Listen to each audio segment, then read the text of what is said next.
लावणी सम्राज्ञी मेघा घाडगे आपल्यासाठी घेऊन येत आहेत एक आगळं वेगळं नाटक, संगीत बारी ते वारी.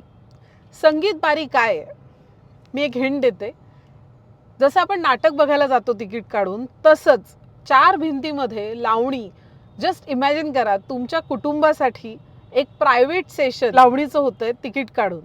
आणि खरंच अशी परंपरा होती की सहकुटुंब सहपरिवार लावणीचे कार्यक्रम बघितले जायचे. कालांतराने लावणीला काही लोकांनी बदनाम केलं का माहीत नाही. आणि आता तर सोशल मीडियावर जो काही थिल्लरपणा माजलेला आहे ती लावणी नव्हे. आणि हे सांगायलाच एक खूप धाडसी पाऊल उचललेलं आहे लावणी सम्राज्ञी मेघा घाडगे यांनी. त्यांच्याच संकल्पनेतून अवतरलेलं आहे, त्यांचीच निर्मिती आहे संगीत बारी ते वारी. नचिकेत दांडेकर यांचं लेखन आहे आणि आपला सवाई दिग्दर्शक चिनाब से रावी तकचा दिग्दर्शक संकेत पाटील या नाटकाचं दिग्दर्शन करतोय.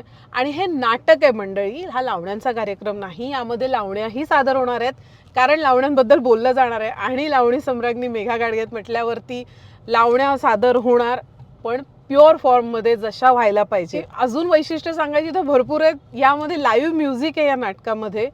शिरीष पवार आहेत, त्यांचा आवाज ओ माय गॉड ऐकलाय आम्ही आजच, शेअर करू तुमच्यासोबतही. पण हे नाटक मिस करू नका. 27 सप्टेंबर रोजी या नाटकाचा शुभारंभ आहे यशवंत नाट्य मंदिरात माटुंगा येथे. आणि पुढचेही प्रयोग लागलेले आहेत, त्याचं आम्ही वेळापत्रक कॅप्शनमध्येही देऊ. तुम्हाला रंगभूमी.com वेबसाईटवरही बघायला मिळेल.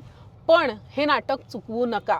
लावणीवर तुमचं प्रेम आहे, मेघा घाडगे यांच्यावर तुमचं प्रेम आहे, अगदी सुरेखा पुणेकरांवरही तुमचं प्रेम आहे, तर हे नाटक चुकवू नका.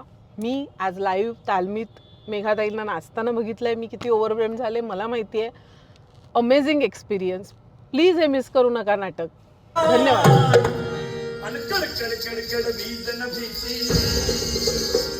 होती